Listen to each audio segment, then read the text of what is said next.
So what's up beautiful people, welcome back to the channel everyone. Hope you all doing absolutely great. So right now అయితే మనం 2024 R15M ని review చేస్తున్నాము. So నార్మల్గా మీకు back side కనిపిస్తుంది కదా, so ఇదే కొత్త 2024 R15M అనమాట. సో నార్మల్గా ఇందులో మనకి కార్బన్ ఎడిషన్ వచ్చింది అండ్ ఈ మోడల్ వచ్చింది అనమాట. సో నార్మల్గా మన దగ్గర ఉండే నా పాత బైక్ అది 2021 ఆర్ 2022 మోడల్ అది. సో దాని తర్వాత మళ్ళీ 2024లో కొత్తగా అప్డేట్ చేసుకొచ్చి బ్లాక్ పేరింగ్స్ వచ్చినాయి అనమాట. And moreover carbon edition కూడా వచ్చింది. సో ఆ బైక్స్ ఇప్పుడు చాలా రేర్గా కనిపిస్తున్నాయి. అండ్ ఈ బైక్ గురించి మొత్తం డీటెయిల్గా తెలుసుకుందాం. లైక్ ఆన్ రోడ్ స్పెసిఫికేషన్స్ ఏంటిది, అండ్ కంపెనీకి వచ్చే స్పెసిఫికేషన్స్ ఏంటిది, అండ్ దానికి దీనికి మనకి ఎంత డిఫరెన్స్ ఉంటుంది, అండ్ దీని పర్ఫార్మెన్స్ అయినా ప్రతి ఒక్కటి మనం తెలుసుకుందాం ఈ వీడియోలో. సో వీడియో నాకు ఏం చేయాలి తెలుసు కదా, వీడియోని లైక్ చేసి ఛానల్ సబ్స్క్రైబ్ చేసుకోండి. Let's go.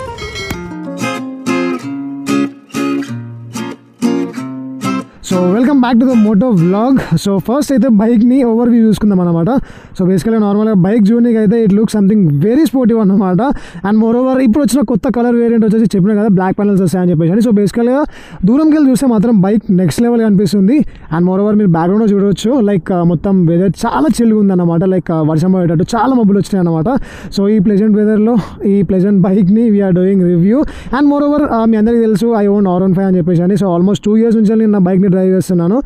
So bike specifications అంటూ పెద్దగా చేంజెస్ అంటూ ఏం లేవు, కాకపోతే మెయిన్ కొన్ని చేంజెస్ ఉన్నాయన్నమాట. సో ఆ చేంజెస్ ఏంటో నేను మీకు లాస్ట్లో చెప్తాను. ఫస్ట్ అయితే మనం బైక్ ఓవర్ వ్యూ చూసుకుందాము.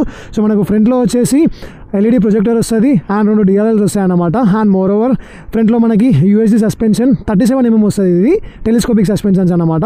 అండ్ ఫ్రంట్ టైర్ సెక్షన్ వచ్చేసి 100/80 17 inches ఆఫ్ టైర్. అండ్ మన కంపెనీకి వచ్చినప్పుడు మాత్రం నైలో గ్రిప్ జాపా టైర్స్ వస్తాయి అనమాట. అండ్ ఫ్రంట్ డిస్క్ వచ్చేసి 282mm ఆఫ్ డిస్క్ వస్తుంది విత్ బైబ్రెంబో క్యాలిపర్స్ అనమాట. సో బ్రేకింగ్ పర్ఫార్మెన్స్ మాత్రం ఎలాంటి ఇష్యూస్ ఉండదు అనమాట, లైక్ ఆన్ పాయింట్ బ్రేక్ పడుతుంది.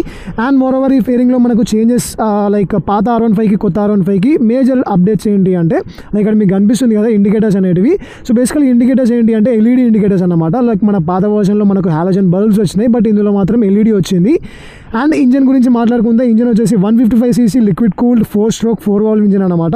అండ్ SOHC ఇంజన్ ఇది. సో బేసికల్గా మనకు ఇంజన్ హెడ్ అనేది ముంగడుకు ఉంటుంది. సో DOHC ఇంజన్స్లో ఏంటి అంటే హెడ్ అనేది బ్యాక్ సైడ్ ఉంటుంది. సో దానివల్ల ఏంటి అంటే మనకు ట్రాక్లో అయినా లేకపోతే ఆ హైవేలో ఎక్కువ స్పీడ్ డ్రైవ్ చేస్తున్నప్పుడు లైక్ మనకి ఆ హీటింగ్ అనేది ఎక్కువ కాదన్నమాట ఇంజన్. అండ్ ఈ ఇంజన్లోకి వెళ్ళి మనకు almost 18.4 PS of power produce అవుతుంది, that to 10,000 RPM and 14.2 Nm of torque at 7,500 RPM. So బేసికల్గా 155cc సెగ్మెంట్లో ఇంత పవర్, ఇంత టార్క్ అండ్ ఇంత టాప్ ఎండ్ అయితే వేరే ఏ బండ్లో లేదు, ఓన్లీ R15లో మాత్రమే ఉంది. నేను దీన్ని పెద్దగా పర్టికులర్గా పాయింట్ అవుట్ చేయట్లేదు, బట్ దట్స్ ద ఫ్యాక్ట్ అన్నమాట. అండ్ మోర్ ఓవర్ ఈ ఇంజన్లో ఒక్క మేజర్ స్పెషాలిటీ ఏంటి అంటే లైక్ ఇందులో ఒక టెక్నాలజీ ఉంది, ఏంటి అంటే VVA అన్నమాట. సో బేసికల్గా VVA ఏంటి అంటే వేరియబుల్ వాల్వ్ యాక్షన్. సో నార్మల్గా 6,000 RPM దాటడంతోనే మనకి ఇందులో ఇంకొక వాల్వ్ ఓపెన్ అయిపోద్ది అనమాట. సో దానివల్ల మనకు కంబషన్ ఎక్కువ జరిగి పవర్ ఎక్కువ ప్రొడ్యూస్ అయిపోతుంది. సో లైక్ నార్మల్ ఇంజన్ కంటే ఇంకొంచెం ఎక్స్ట్రా పవర్ లైక్ బీస్ట్ మోడ్లోకి యాక్టివేట్ అయిపోద్ది అనమాట. అండ్ బ్యాక్ సెక్షన్లో చూసుకుంటే మాత్రం LED టెయిల్ లైట్ వస్తుంది అండ్ LED ఇండికేటర్స్ వచ్చినాయి అన్నమాట. సో మనకు పాత దాంట్లోనైతే లైక్ ఓల్డ్ వర్షన్స్లో అయితే మనకు హాలోజన్ ఇండికేటర్స్ వస్తాయి, బట్ బేసికల్ ఇందులో మాత్రం LED ఇండికేటర్స్ వచ్చినాయి. సో ఇందులో మొత్తం చాలా అప్డేట్స్, మేజర్ అప్డేట్స్ ఏంటి అంటే లైక్ టెక్నాలజీని అప్ టు డేట్ పెట్టాలన్నమాట ఇందులో. అండ్ మోర్ ఓవర్ మనకి ఇందులో బ్లూటూత్ కనెక్టివిటీ ఉంది, మొబైల్ యాప్ కనెక్టివిటీ ఉంది. So everything is there. And ఇందులో చాలా ఎలక్ట్రానిక్స్ ఉన్నాయి అన్నమాట. సో అదేందో నేను మీకు అచ్చడినప్పుడు చెప్తాను. ఫస్ట్ అయితే మనం బ్యాక్ సెక్షన్లో ఈ టైర్ చూసుకుందాము. సో టైర్ అయితే మీ అందరికీ తెలుసు 140/70 రేడియల్ టైర్స్ అనమాట, 17 inches ఇది. అండ్ బ్రేక్ ప్యాడ్స్ వచ్చేసి 220mm ఆఫ్ బ్రేక్ ప్యాడ్ వస్తుంది. సో మనకు బ్యాక్ సెక్షన్లో చూసుకుంటే మోనోషాక్ సస్పెన్షన్ వస్తుంది. సో మనకైతే కంఫర్టబుల్గా ఉంటుంది అనమాట. లైక్ పాతోల్స్ వచ్చిన రోడ్ మీద రోడ్ ఎలా ఉన్నా కూడా సస్పెన్షన్ మాత్రం నీట్గా వర్క్ చేస్తాయి అనమాట. సో నా 2 years ఆఫ్ ఎక్స్పీరియన్స్ గురించి నేను చెప్తున్నా, నాకైతే ఇంతవరకు ఎలాంటి ప్రాబ్లం రాలేదు. అండ్ మోర్ ఓవర్ ఇది వచ్చేసి 6-speed మాన్యువల్ గేర్ బాక్స్ అనమాట.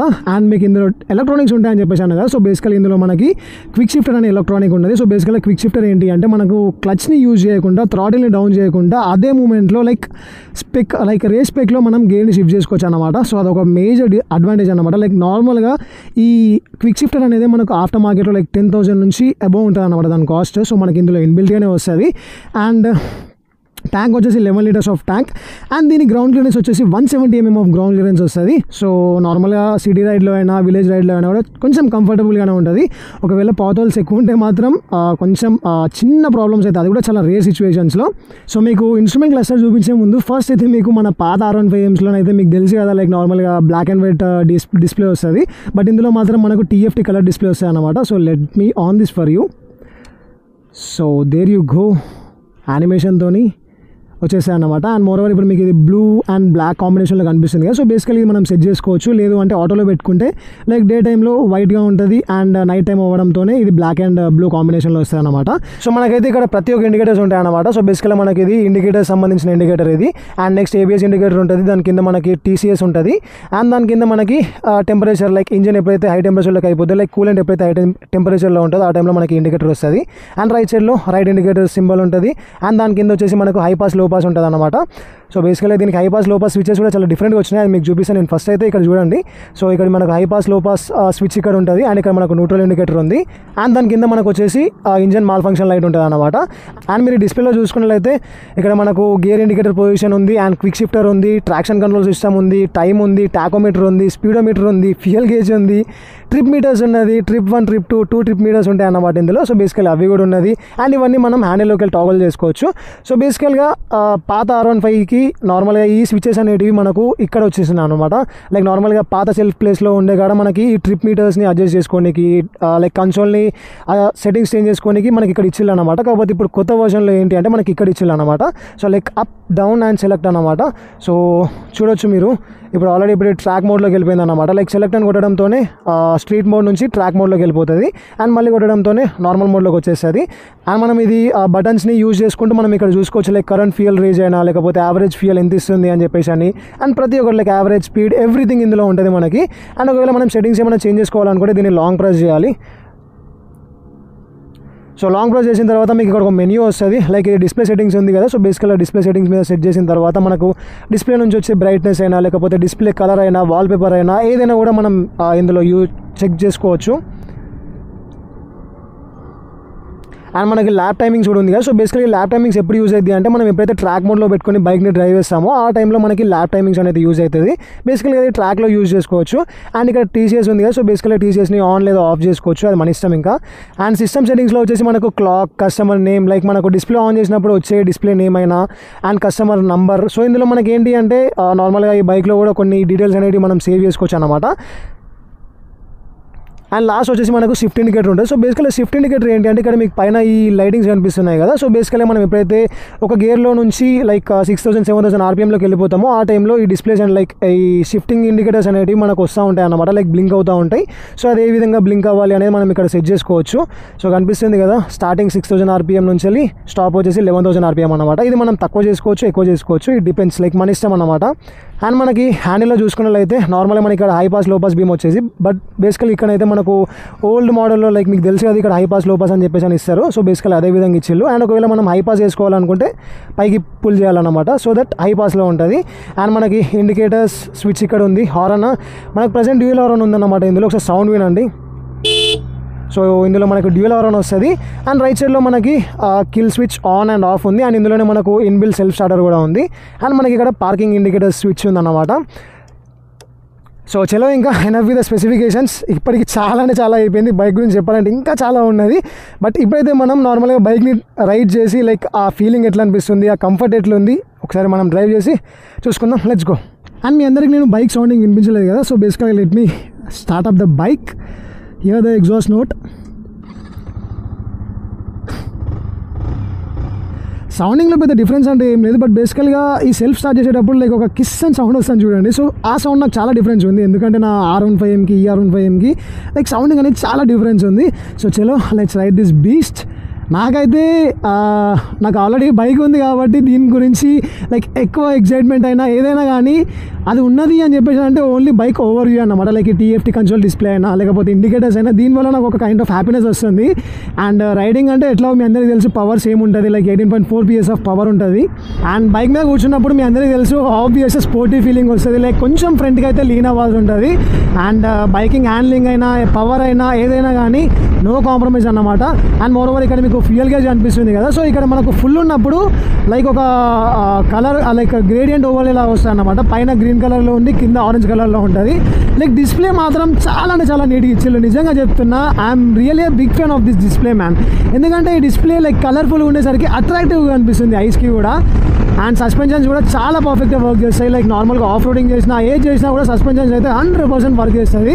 అండ్ ఈ బైక్లో ఒక అడ్వాంటేజ్ ఏంటి అంటే లైక్ 6000 RPM దాటిందంటే ఈ బైక్ ఎవ్వరు మాట వినదన్నమాట. అన్నమాట. ఎందుకంటే VVA టెక్నాలజీ ఓపెన్ అయింది కాబట్టి లైక్ ఇంకొక వాల్ ఓపెన్ అవ్వడం వల్ల పవర్ అనేది అది జనరేట్ చేసేదానికంటే ఇంకా ఎక్కువ పవర్ని జనరేట్ చేస్తుంది. సో దానివల్ల బైక్ అనేది ఒక బీచ్ లాగా సఫ్ అని వెళ్ళిపోతుంది. అండ్ క్విక్ షిఫ్టర్ గురించి నేను మీకు చూపించలేదు కదా. సో బేసికల్లీ క్విక్ షిఫ్టర్ ఎలా వర్క్ అవుతుంది అంటే, సో రైట్ ఇప్పుడు మనం 4th గేర్లో ఉన్నాం కదా. సో నేను క్లచ్ని యూజ్ చేయట్లేదు, థ్రాటిల్ని కూడా డౌన్ చేయను. సో నేను నార్మల్గా పుల్ చేస్తున్నా అండ్ అక్కడ మనకు క్విక్ షిఫ్టర్ది సింబల్ వచ్చింది. సో పుల్ చేసి అండ్ ఆల్ ఆఫ్ సడన్ నేను గేర్ని షిఫ్ట్ చేసిన డైరెక్ట్ అట్లనే. సో బేసికల్లీ ఏంటి అంటే మనకి ఆ క్విక్ షిఫ్టర్ అనేది చాలా మంది ట్రాక్లో యూజ్ చేస్తారు. బట్ ఈ 150 సెగ్మెంట్లో లేదా 200cc సెగ్మెంట్లో ఏ బైక్లో కూడా క్విక్ షిఫ్టర్ అనేది లేదు. లైక్ 390 సెగ్మెంట్లో ఆబ్వియస్గా RCకి ఉంది, అందులో ఉన్నాయి కాబట్టి అది వేరే సెగ్మెంట్ అన్నమాట. బట్ 200cc సెగ్మెంట్లో మాత్రం ఫస్ట్ టైం క్విక్ షిఫ్ట్ అనేది తీసుకొచ్చిన బైక్ మాత్రం ఇదే. అండ్ ఇందులో చాలా ఎలక్ట్రానిక్స్, నిజంగా చెప్తున్నా కదా, చాలా ఎలక్ట్రానిక్స్ ఉంటాయి. లైక్ బ్లూటూత్ ఒకటి ఎలక్ట్రానిక్ అండ్ క్విక్ షిఫ్టర్ ఒక ఎలక్ట్రానిక్. సో ఇలా లైక్ అందుకోసం అని చెప్పేసి ఈ బైక్ కాస్ట్ కూడా 2,50,000 ఏమో పడింది, లైక్ ఆన్ రోడ్ ప్రైస్ అన్నమాట. అండ్ మోరోవర్ చెప్తున్నా కదా, లైక్ ఈ బైక్ తీసుకోవాలనుకుంటే మాత్రం బిగినర్ ఫ్రెండ్లీగా ఇది బైక్ చాలా అడ్వాంటేజ్ ఇస్తుంది. అండ్ దీనివల్ల ఏంటి అంటే నార్మల్గా ఈ పవర్ అనేది పర్ఫెక్ట్గా సరిపోతుంది ఒక న్యూ బిగినర్కి. ఒకవేళ మీకు పవర్ సరిపోదు, నేను ఆల్రెడీ ఇలాంటి బైక్స్ డ్రైవ్ చేశాను, నేను ఇంకా అప్గ్రేడ్ కావాలి అనుకుంటే మాత్రం better go for R3 next level bike man. దాని కాస్ట్ 5 lakhs ఉన్నా కూడా ఇట్స్ ఎ రా మెషిన్, నిజంగా చెప్తున్నా. లైక్ మీ అందరికీ తెలుసు కదా Yamaha R1 cross plane bike గురించి. సో బేసికల్గా ఆ బైక్లో ABS ఉండదు, ఎలాంటి ఎలక్ట్రానిక్స్ ఉండవు. ఇట్స్ లైక్ సంథింగ్ ఏ రా బీస్ట్ అన్నమాట. అది డ్రైవ్ చేసే వాళ్ళ చేతుల్లోనే ఉంటుంది అన్నమాట. సో సేమ్ అదే విధంగా R3 కూడా అట్లనే ఉంటుంది. అండ్ చాలామంది లైక్ ఈ బైక్కి 2,50,000 పెట్టాలా వద్దా అని చెప్పేసి చాలామంది ఆలోచిస్తారు. బట్ బేసికల్గా ఒకటి చూడండి, లైక్ 155cc సెగ్మెంట్లో 155 టాప్ స్పీడ్ పోవడం అయినా, లేకపోతే క్విక్ షిఫ్టర్ అయినా, ఇందులో ఉండే వెట్ క్లచ్ అయినా, అండ్ ఇందులో ఉండే బ్లూటూత్ కనెక్టివిటీ అయినా, సో ఇందులో చాలా ఫ్యూచర్స్ అనేటివి వీళ్ళు డిజిటల్గా లైక్ ఎలక్ట్రానికల్గా ఇచ్చిళ్ళు కాబట్టి సో దానికోసం వాళ్ళు కాస్ట్ చేస్తున్నారు. అండ్ ఈ బైక్లో ఒక స్పెషాలిటీ ఏంటి అంటే లైక్ ఈ బైక్ అనేది ఇథనాల్ లైక్ E20 పెట్రోల్తో కూడా రన్ అవుతుంది అన్నమాట. ఇది వచ్చేసి BS6 phase 2 ఇంజిన్ అన్నమాట. సో ఇందులో మనకి ఇథనాల్ పెట్రోల్ కూడా లైక్ E20 పెట్రోల్ని కూడా యూజ్ చేయొచ్చు. సో దానివల్ల మనకి ఏంటి అంటే ఎమిషన్స్ తక్కువైపోతాయి, స్టాండర్డ్స్ అన్నమాట, ఇండియన్ స్టాండర్డ్స్ అవి. సో మనమైతే ఇప్పుడు ఒకసారి బైక్ 0 నుంచి 60 అయినా 0 నుంచి 100 అయినా ఎంత ఫ్రాక్షన్ ఆఫ్ సెకండ్స్లో రీచ్ అవ్వదో చూద్దాం ఒకసారి మనము. సో చలో 3, 2, 1.